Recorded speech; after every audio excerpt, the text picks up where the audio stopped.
Hello အားလုံးပဲမင်္ဂလာပါမရတော့ပန်နာပို့ဖြစ်ပါတယ်ဒီနေ့ returning player လေးတွေအတွက်ဒိန်းနဲ့ကိုမဝင်လာကြတဲ့သူတွေကိုလက်ဆောင်စီစဉ်ပေးတာလေးရှိတယ်ပေါ့နော် UC လေးအဲ့ဒီဟာလေးကိုအသေးစိတ်လေးပြောပြပေးခြင်းနဲ့မေးတဲ့သူတွေများလို့ပေါ့နော်ဒီ collect လို့ပေါ်နေရင်တော့ဒီဟာယူပြီးသွားပြီပေါ့နော်အဲ့တော့အဓိကလူတွေကဘယ်လိုလူမျိုးတွေကိုရလဲဆိုရင်ဂိမ်းနဲ့ကိုသူက9ရက်14ရက်ရက်30လောက်မဝင်တဲ့သူတွေကိုဒါသူကဒီ returning player လို့သတ်မှတ်ပြီးတော့ဒီ bonus event လေးကိုကိုယ့်ရဲ့ account ထဲမှာပေါ်ပေးတာဖြစ်ပါတယ်တချို့တွေက server region အလိုက်ပြောင်းလဲတာရှိတယ်9ရက်နဲ့ယူလို့ရတဲ့ဟာရှိတယ်လို့တချို့တွေက9ရက်နဲ့ယူလို့မရပါဘူး14ရက်ရက်30မှာယူလို့ရတဲ့ region တွေလည်းရှိရပေါ့နော် server region အလိုက်အပြောင်းလဲရက်ရှိပါတယ်အဲ့တော့9ရက်တိုင်းအကုန်player အကုန်လုံးရမယ်လို့မဆိုလိုပါဘူး14ရက်လည်းရမယ်ရက်30လည်းရမယ်မတူဘူးပေါ့နော် server region အလိုက်အပြောင်းလဲလေးရှိပါတယ်ဆိုတဲ့အကြောင်းဒီမှာတစ်ခါတည်းပြောလိုက်ပါတယ်ပြီးလို့ရှိရင်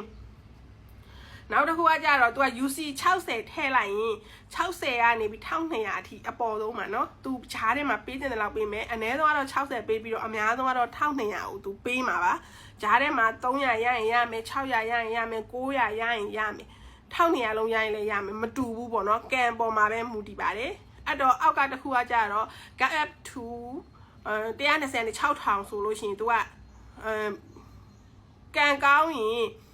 120ရမယ်ပေါ့ကန်မကောင်းရင်120ရမယ်ကန်ကောင်းရင်တော့6000ရမယ်အဲ့လိုပုံစံမျိုးဟိုဂျားထဲမှာသူပေးမှာ300 600 900 1200 3000 4000အဲ့လိုမျိုးတွေရှိတယ်အဲ့တော့ကိုကန်အလိုက်ပဲသူကဒီကန်ဆန်းမဲ့ပုံစံမျိုးပေးသွားမှာပါပဲဟိုအတိအကျဘယ်လောက်ရမယ်လို့မပြောဘူးပေါ့နော်120ကနေ6000အတွင်းသူပေးတဲ့လောက်ပေးမယ်အဲ့တော့ဒီ already collect ကဒီ collect လို့ပေါ်နေပြီဆိုအဲ့ဒါယူပြီးပါယူပြီးသွားပြီဆိုတဲ့အတွက်ဒီဟာ collect လို့ပေါ်နေပြီးသားပေါ့နော်တချို့တွေအဲ့နာမှာ collect မပေါ်ဘူးနော် UC ထဲမှာယူပြီးသွားမှဒီလိုမျိုးပေါ်တာဟုတ်ပြီလားအဲ့တော့ဒီအဲ့နှစ်ခုလုံးကန်ဆန်းထားတဲ့သူတွေကကြတော့ကန်ဆန်းပြီးွားပြီးမရတော့ဘူးဆိုရင်ဒီအောက်မှာ returning player မတည်တဲ့ဖက်ဆိုတဲ့ဟာမျိုးလေးကိုကန်ဆန်းလို့ရတယ်အဲ့ဒါကတော့ပုံမှန်လူတွေထက်ဝယ်နေကြလူတွေထက်ပေါ့နော်အခုမှ returning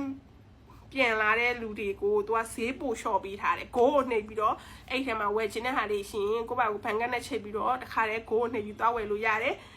အတူချုပ်ပြောရရင်သူကဒီ event လေးကဘယ်သူတွေအတွက်လုပ်ပေးထားလဲဆိုပတ်ကြည်မိုဘိုင်းကိုအချင်းကြကြမဝင်တဲ့သူတွေပေါ့နော်အဲ့ဒါကို returning player တွေအတွက် welcome back အနေနဲ့ promotion တစ်ခုပုံစံမျိုးဒီဟာကိုဒီ event လေးကိုလုပ်ပေးထားတာဖြစ်ပါတယ်တကယ်လို့အဲ့နှစ်ခုလုံးကို